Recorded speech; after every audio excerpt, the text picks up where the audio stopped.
नमस्कार। कभी सोचा है क्या भगवान भी शरारत कर सकते हैं? और शरारत भी कैसी? चोरी वाली। आज हम एक ऐसी ही मजेदार कहानी पर बात करेंगे। ये कहानी है भगवान जगन्नाथ की एक दिव्य शरारत की। हाँ, तो सवाल यही उठता है कि जो पूरे ब्रह्मांड के स्वामी हैं, आखिर उन्हें एक कटहल चुराने की क्या जरूरत पड़ गई? ये सवाल सुनने में जितना अजीब लगता है ना, इसका जवाब उससे भी कहीं ज्यादा मजेदार है। लेकिन देखिए, इस चोरी की कहानी को समझने से पहले ना हमें एक बहुत ही खास रिश्ते को समझना होगा, क्योंकि असल में ये कहानी एक फल की है ही नहीं। ये तो कहानी है एक देवता और उनके एक परम भक्त के बीच के एक बहुत ही गहरे, बहुत ही मजबूत रिश्ते की। तो चलिए सीधे इस शरारत की जड़ तक चलते हैं और मिलते हैं इस कहानी के दो मुख्य किरदारों से।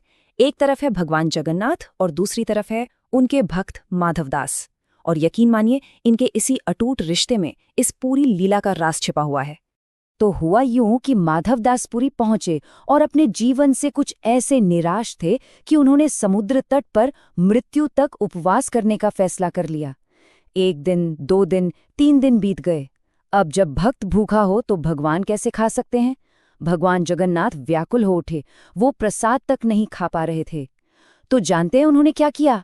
वो खुद एक छोटे से बालक का रूप लेकर मंदिर का महाप्रसाद अपनी सोने की थाली में लेकर माधवदास के पास पहुंच गए। और बाद में जब राजा को एक सपना आया और वो वहां पहुंचे, तो उन्होंने माधवदास को उसी दिव्य थाली के साथ पाया। बस इस चमत्कार की पुष्टि हो गई। भगवान जगन्नाथ ने कहा था, मेरा एक परम भक्त आया है, उसने 3 दिन से कुछ नहीं खाया है, तो मैं कैसे खा सकता हूँ? सोचिए जरा, ये शब्द भगवान और भक्त के बीच के कितने गहरे प्रेम को दिखाते हैं। ये कोई मामूली रिश्ता नहीं था, ये एक ऐसा बंधन था जहां भगवान अपने भक्त के दर्द को बिल्कुल अपना दर्द समझते थे। अच्छा, तो ये तो हुई बैक स्टोरी। इस घटना के कई साल बाद अब हम आते हैं अपनी मुख्य कहानी पर।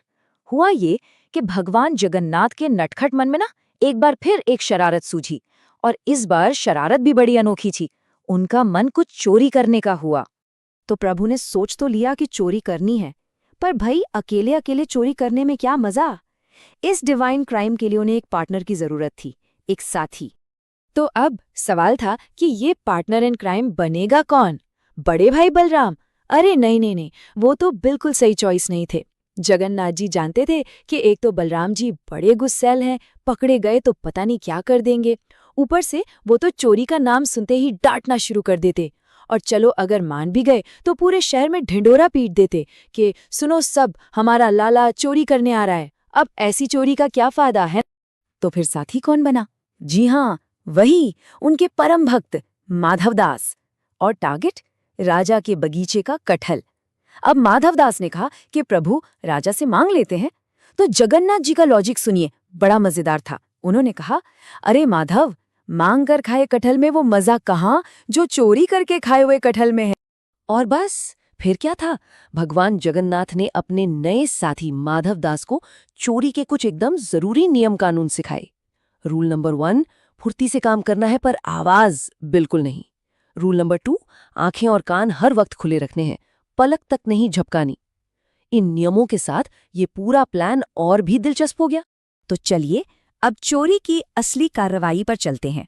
और यहीं से कहानी में एक ऐसा मजेदार ट्विस्ट आता है जहां सब कुछ गड़बड़ होने वाला था। तो अंधेरी रात थी। माधवदास ने बालक रूपी जगन्नाथ को अपने कंधों पर बिठाया और दोनों दबे पांव राजा के बगीचे में घुस गए। मिशन शुरू हो चुका था। लेकिन हाय रे किस्मत, सारी प्लानिंग पर पानी फिर गया। जैसे ही माधवदास पेड़ पर चढ़े, वो चोरी का सबसे जरूरी नियम, मतलब सबसे जरूरी, वही भूल गए, चुप रहना। और वो जोर से चिल्ला पड़े।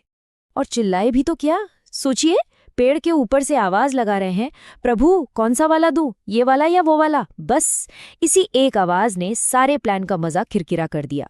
अब इतनी जोर की आवाज सुनकर बगीचे का माली फटाक से जाग गया, और जैसे ही खतरे की घंटी बजी, भगवान जगन्नाथ तो फुर, पलक झपकते ही वहां से गायब हो गए, अपने साथी को वहीं अकेला छोड़कर। और बेचारे माधवदास, वो कटहल के साथ रंगे हाथों पकड़े गए। माली ने उन्हें सुबह तक के लिए वहीं एक पेड़ से बांध दिया।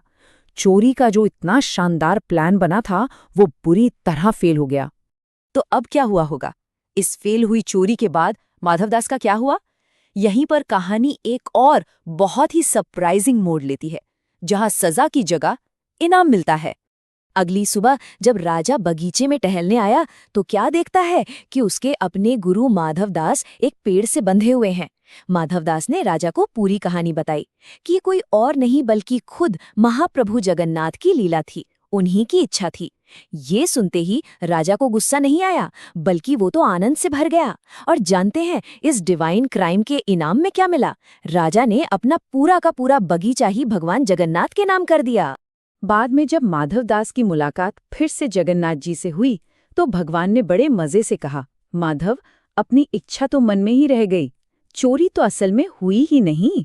सोचिए, चोरी फेल हो गई पर इनाम में पूरा बगीचा मिल गया। यही तो थी उनकी लीला। और ये कहानी हमें एक बहुत गहरे सवाल पर लाकर छोड़ देती है कि दिव्यता के इस तरह चंचल होने का, प्लेफुल होने का आखिर मतलब क्या है? शायद इसी को भगवान की लीला कहते हैं। ये हमें बताती है कि भक्ति का रिश्ता हमेशा गंभीर और लॉजिकल हो, ये जरूरी नहीं। कभी कभी ये रिश्ता चंचल होता है, प्यार भरा होता है और बिल्कुल अनएक्सपेक्टेड होता है, ठीक उसी सफल चोरी की तरह जो असल में कभी हुई ही नहीं। इस बारे में